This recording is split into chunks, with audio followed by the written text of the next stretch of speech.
Welcome to my channel मैथ्री with maths. आज हम करेंगे कंपैरिजन ऑफ इंडिसेस। तो सबसे पहले मैं आपको बता दूं कि इंडिसेस किस टाइप के नंबर्स होते हैं। तो इंडिसेस वो नंबर होते हैं, देखिए इस फॉर्म में जो नंबर्स होते हैं 2⁻3, 5⁻100 या फिर बोल सकते हैं हम 6⁻45। इस टाइप के जो नंबर्स होते हैं उनको बोलते हैं हम इंडिसेस। तो अब हम करेंगे कंपैरिजन बिटवीन इंडिसेस। सपोज हमारे पास दो नंबर्स है, एक है 2⁻3 और एक है 2⁻4।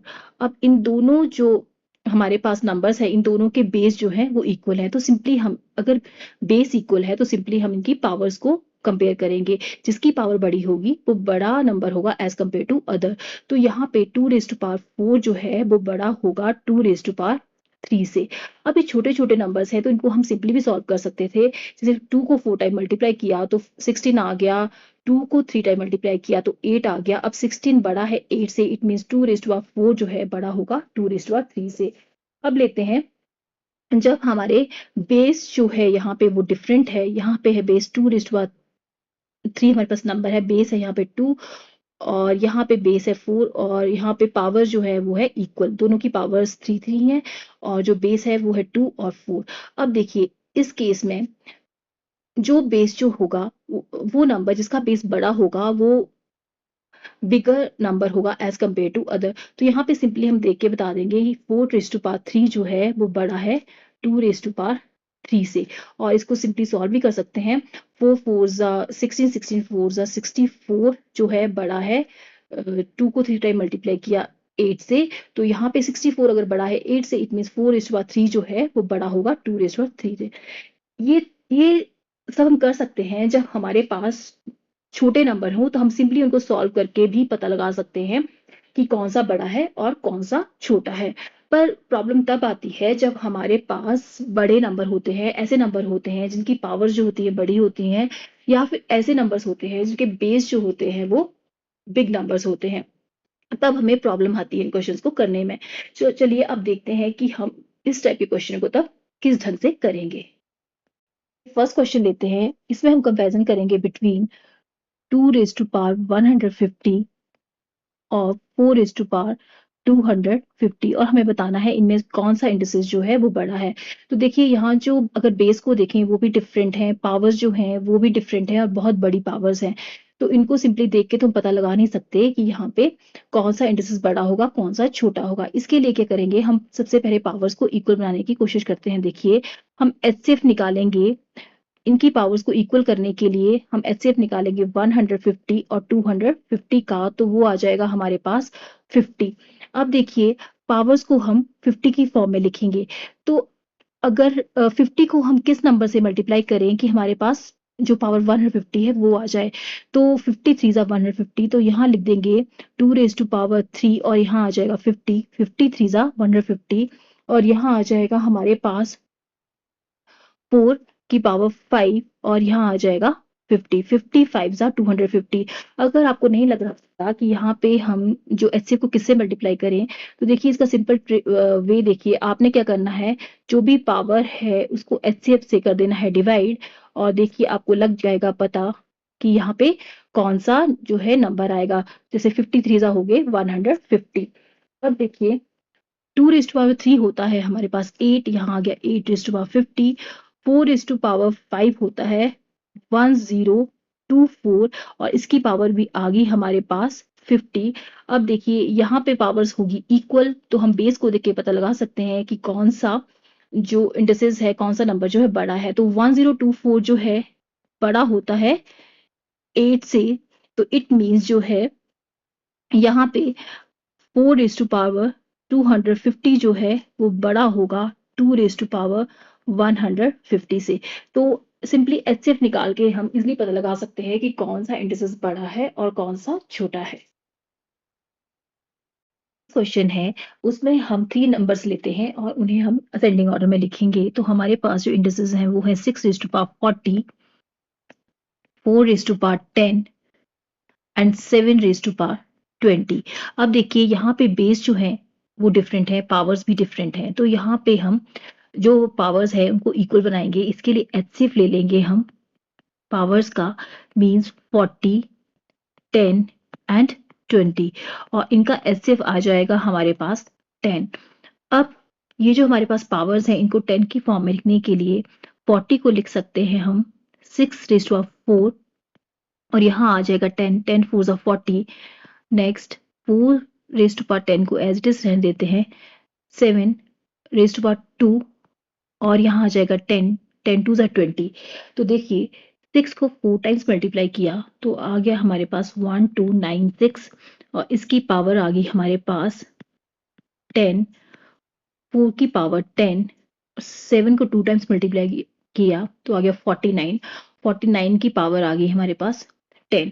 अब देखिए पावर्स हुई इक्वल, तो जो बेस बड़ा है वो हमारा बिगर इंडिसेस होगा। तो यहाँ पे असेंडिंग ऑर्डर में लिखेंगे तो सबसे पहले आ जाएगा हमारे पास, सबसे छोटा है हमारे पास 4⁻10, उससे बड़ा है हमारे पास 7⁻20 और उस सबसे बड़ा है हमारे पास 6⁻40। तो इस ढंग से जो ये गिवन इंडिसेस थे उनको हम असेंडिंग ऑर्डर में लिखेंगे।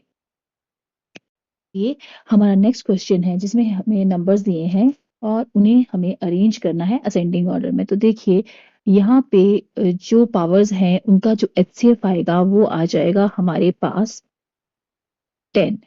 अब 4 इंटू √5 इसको लिख सकते हैं हम ये जो पावर्स हैं इनको 10 की फॉर्म में बनाएंगे, इसको लिख सकते हैं रेज टू पावर 2 और यहाँ पे आ जाएगा 10 2 ज़ा 20। नेक्स्ट 3⁻4 और यहाँ आ जाएगा 10, 10 4 ज़ा 40, यहाँ 2⁻10 एज इट इज 4⁻3 और यहाँ आ जाएगा 10, 10 3 ज़ा 30। क्योंकि हमने यहाँ पे इंडिसेस का रूल लगाया a⁻m into n is equal to a⁻mn, मतलब दोनों जो नंबर्स हैं पावर्स में उनको हमें मल्टीप्लाई कर देना है। तो देखिए इसको सॉल्व कर लेते हैं। तो यहाँ पे 4 4 ज़ा 16 और यहाँ पे 16 5 ज़ा, क्योंकि हमें पता है √a इंटू √a होता है इक्वल टू a, तो √5 इंटू √5 होगा 5 के इक्वल। तो यहाँ आ जाएगा 80⁻10। नेक्स्ट आ जाएगा 3 को 4 टाइम्स मल्टीप्लाई किया तो यहाँ आ जाएगा 81⁻10। नेक्स्ट आ जाएगा 2⁻10 एज इट इज और यहाँ आ जाएगा 64⁻10। अब देखिए असेंडिंग ऑर्डर में लिखेंगे तो यहाँ पे सबसे बड़ा है हमारे पास, अब पावर सेम होगी तो हम बेस को देके अरेंज कर सकते हैं असेंडिंग ऑर्डर में। तो सबसे बड़ा आ गया 81⁻10, उससे जो छोटा है वो है 80⁻10, उसके बाद 64⁻10 और उसके बाद 2⁻10। मीन्स हमारा जो आंसर आया असेंडिंग ऑर्डर में नंबर जो आए वो आए, यहाँ पे आया सबसे पहले हमारे पास 3⁻40, उसके बाद आया 4√5⁻20, उसके बाद 4⁻30 और लास्ट में 2⁻10। ये हमारा होगा आंसर। क्वेश्चन लेते हैं, वो थोड़ा सा डिफरेंट है जो हमने पिछले क्वेश्चन किए उनसे। तो हमारा क्वेश्चन है, हमें कंपैरिजन करना है 3⁻61 एंड 4⁻40 के बीच में। अब इस क्वेश्चन में अगर आप दोनों नंबर की पावर्स को देखें तो इन दोनों का जो HCF है इनमें कोई भी कॉमन फैक्टर नहीं है। तो इसमें जो HCF निकलेगा वो निकलेगा 61 को 40 से मल्टीप्लाई करने पे, तो जिससे ये क्वेश्चन जो है काफी डिफिकल्ट हो जाएगा करने। तो हम क्या करेंगे, यहाँ पे 3⁻61 जो है इसको लिख सकते हैं हम 3 इंटू 3⁻60, क्योंकि हमें लॉ ऑफ इंडिसेस पता है कि a⁻m into a⁻n is equal to a⁻m plus n। अगर बेस सेम है मल्टीप्लिकेशन में तो पावर्स जो होती हैं ऐड हो जाती हैं। अब हम कंपैरिजन करेंगे सबसे पहले 3⁻60 और 4⁻40 के बीच में। तो यहाँ पे 60 और 40 का जो HCF आएगा वो आएगा इक्वल टू 20। अब हम 3⁻60 को लिख सकते हैं यहाँ पे 3⁻3 और इसकी पावर यहाँ पे 23 से आगे 60, क्योंकि हमें पता है a⁻m into n is equal to a⁻mn। अब 4:40 को लिख सकते हैं हम 4:2 और यहाँ पे आ जाएगा 20। तो अब हमें पता है 3:3 इक्वल टू 27, 27 की पावर 20 और यहाँ पे 16 की पावर आ गई हमारे पास 20। अब यहाँ पे देखो, यहाँ पे जो पावर्स हैं वो है दोनों की 20-20, तो यहाँ बेस को कंपेरिजन करेंगे तो यहाँ पे जो 27 है बड़ा है 16 से। इसका मतलब है कि यहाँ पे 3:60 जो है बड़ा है 4:40 से। अब एक तो यहाँ पे लग गया पता, और ऊपर से यहाँ पे देखिए, यहाँ पे जो नंबर है 3:60 जो है वो मल्टीप्लाई हुआ है 3 के साथ। इट मीन्स 3 इंटू 3:60 बड़ा होगा 4:40 से, मीन्स 3:61 बड़ा होगा 4:40 से। तो इस ढंग से ऐसे नंबर का हम कंपैरिजन करेंगे। क्वेश्चन है वो है, हम कंपैरिजन करेंगे 3:321 और 4:257 के बीच में। तो यहाँ देखिए, अगर यहाँ पे दोनों इंडिसेस के बेस को देखें, दोनों डिफरेंट हैं, पावर्स भी डिफरेंट हैं, और 321 और 257 के बीच में अगर हम कॉमन फैक्टर देखें तो यहाँ पे कोई भी कॉमन फैक्टर नहीं है। इसके लिए हमें अगर इसका एचसीएफ निकालना है तो दोनों नंबर जो हैं, दोनों पावर जो हैं उनको मल्टीप्लाई करके निकालना पड़ेगा, और जिससे वो क्वेश्चन जो है काफी डिफिकल्ट हो जाएगा करना। तो इसके लिए क्या करेंगे हम, देखिए यहाँ पे है हमारे पास 3:321। तो देखिए सबसे पहले हमें पता है कि 3:1 जो है वो 3 के इक्वल होता है, 3:2 9 के, 3:3 27, 3:4 81, 3:5 243 और 3:6 जो है 729 के इक्वल होता है। तो 3:5 के बाद जो पावर्स हैं उसमें 321 से बड़े नंबर आते हैं। तो हम क्या करेंगे, यहाँ पे ये जो 321 है इसको हम डिवाइड कर देंगे 5 के साथ। जब हमने 5 के साथ इसको डिवाइड किया 321 को, तो यहाँ पे देखिए हमारा क्वेश्चन जो आ गया वो आया 64 और रिमाइंडर आ गया 1। तो हमें पता है, अगर हमें अगर डिवीजन में जो रिमाइंडर थ्योरम है उसके अकॉर्डिंगली जो डिविडेंड है वो इक्वल होता है quotient into divisor plus remainder. तो उसी ढंग से यहाँ पे हम लिख देंगे 5 इंटू 64 प्लस 1। आप डिवाइड करके देख लीजिएगा, 321 को जब 5 से डिवाइड करेंगे तो क्वोशिएंट आएगा 64 और रिमाइंडर बचेगा हमारे पास 1। इस ढंग से इसको लिख दिया। अब इसको लिख सकते हैं हम 3:5 इसकी पावर 64 इंटू 3:1, क्योंकि हमें पता है a⁻m into a⁻n is equal to होता है a⁻m प्लस n के इक्वल। अब 3:5 जो है वो आ गया हमारे पास 243 और इसकी पावर आ गई 64 और यहाँ आ गया हमारे पास 3। अब लेते हैं हम 4:257 को। अब देखिए यहाँ पे 4:1 इक्वल टू 4, 4:2 इक्वल टू 16, 4:3 64, 4:4 जो है 256 और 4:5 1024। तो देखिए यहाँ पे 4:4 के बाद जो है जो यहाँ पे नंबर आ रहा है 1024 आ रहा है। तो इट मीन्स हम क्या करेंगे, यहाँ पे 257 को 4 से डिवाइड करेंगे। जब 257 को 4 से डिवाइड करेंगे तो हमारे पास जो क्वोशिएंट आया वो आया 64 और इस केस में रिमाइंडर बचेगा 1। तो यहाँ पे 257 को लिख सकते हैं हम 4:4 से डिवाइड किया था, डिवाइजर था, और यहाँ आ जाएगा हमारे पास 264, क्योंकि 4 इंटू 64 256 प्लस 1 आ गया रिमाइंडर। तो इसको लिख देंगे हम 4:4 इंटू 4, सेम लॉ लगा के। तो यहाँ पे आ जाएगा 4:4 जो है वो इक्वल है हमारे पास 256 के, और यहाँ आ गया 64 पावर में, और यहाँ आ गया हमारे पास 4। अब देखिए यहाँ पे भी पावर जो है वो 64 बन गई, यहाँ पे भी जो पावर है यहाँ पे भी पावर 64 बन गई, यहाँ पे भी पावर जो है 64 बन गई। तो देखिए अब हम क्या करेंगे, अब हम कंपैरिजन जो है इजीली कर सकते हैं कि यहाँ पे देखिए, यहाँ पे 243, यहाँ है 256, इट मीन्स, और यहाँ पे 4 से मल्टीप्लाई है, यहाँ 3 से मल्टीप्लाई है, इट मीन्स 4 257 जो है वो ग्रेटर है 3 से। तो इस ढंग से जहां पे हमें जो कॉमन फैक्टर है निकालना डिफिकल्ट है, उस केस में हम इस ढंग से इन क्वेश्चंस को करेंगे। अब नेक्स्ट टाइप लेते हैं जहां पे पावर और बेस को इंटरचेंज करेंगे 2 नंबर्स की, फिर देखते हैं कौन सा ग्रेटर होगा।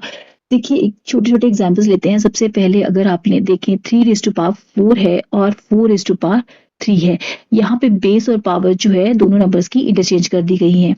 तो यहाँ पे देखें, अगर आप इसको सिंपली सॉल्व करें तो 3 को 4 टाइम्स मल्टीप्लाई किया 81 आ गया, 4 को 3 टाइम्स मल्टीप्लाई किया 64 आ गया। तो यहाँ पे 4:3 है वो स्मॉलर है 3:4 से। तो यहाँ पे देखें आप, जिसका जो बेस था वो छोटा था, पावर बड़ी थी, तो वो नंबर जो था वो ग्रेटर था दूसरे नंबर से। अगर आप एक और एग्जांपल लें तो अगर जैसे 6 स्क्वायर कर दें और यहाँ 2⁻6 कर दें तो यहाँ 36 आ जाएगा और यहाँ आ जाएगा 64। तो यहाँ पे भी 6 स्क्वायर जो है बिगर है 2⁻6 से। तो एक और एग्जांपल लेते हैं, जैसे है हमारे पास 5⁻2 ले लेते हैं और 5 यहाँ ले लेते हैं 2⁻5। तो यहाँ 5 स्क्वायर है, तो यहाँ आ गया 25 और यहाँ आ गया 2 को 5 टाइम्स मल्टीप्लाई किया तो यहाँ पे आ गया हमारे पास 32। तो यहाँ पे भी देख सकते हैं कि 2⁻5 जो है बड़ा है 5 स्क्वायर से। इट मीन्स इन दोनों नंबर्स में जिसका जो बेस है वो छोटा है लेकिन पावर बड़ी है, वो नंबर जो होगा ग्रेटर होगा दूसरे से। बट ये हमेशा होता है, पर हमारे पास कुछ एक्सेप्शंस हैं जिसमें ये केस नहीं आता है। हमारे पास जो है 3 एक्सेप्शंस हैं जो हमें याद रखनी पड़ेंगी। इसके अलावा जितने भी हमारे पास इंडिसेस है उनमें सब में ये रूल लगता है। तो देखिए वो अगर आप 1 स्क्वायर और 2⁻1 के बीच में कंपैरिजन करें तो यहाँ पे देखिए, यहाँ 1 आएगा, यहाँ 2 आएगा। तो यहाँ पे 2⁻1 जो है वो बड़ा है 1 स्क्वायर से। यहाँ पे देखिए जिसकी पावर छोटी थी, बेस बड़ा था, वो बड़ा ग्रेटर नंबर था दूसरे नंबर से। एक और लेते हैं 2⁻3 एंड 3 स्क्वायर। तो यहाँ पे देखिए 3 स्क्वायर बड़ा है 2⁻3 से। एक और लेते हैं एक्सेप्शन, आपके पास सिर्फ 3 ही एक्सेप्शन है, यहाँ 2⁻4 और यहाँ पे लेते हैं 4 स्क्वायर। तो यहाँ पे 2⁻4 देखें तो हमारे पास 16 आएगा और यहाँ पे भी हमारे पास 16 आएगा।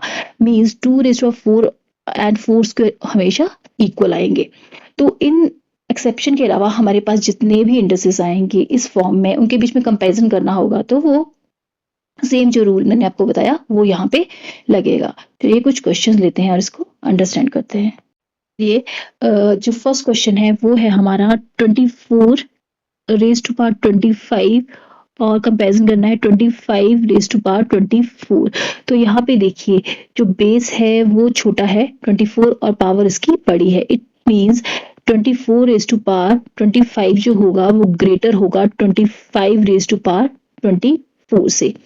एक और एग्जांपल लेते हैं, हमारे पास है 17⁻39 ले लेते हैं और यहाँ लेते हैं 39⁻17। तो यहाँ पे भी देखिए बेस जो है वो, जो ये 17 है वो छोटा है और ये पावर जो है 39 बड़ी है। इसका मतलब है हम सिंपली बोल सकते हैं कि 17⁻39 जो है वो ग्रेटर होगा 39⁻17 से, क्योंकि मैंने आपको वो जो ट्रिक है वो बताई कि जिसका जो बेस है वो छोटा होगा लेकिन पावर बड़ी होगी, वो ग्रेटर होगा दूसरे नंबर से। तो इस टाइप के क्वेश्चंस को हम डायरेक्टली बिना सॉल्व किए हुए भी कर सकते हैं।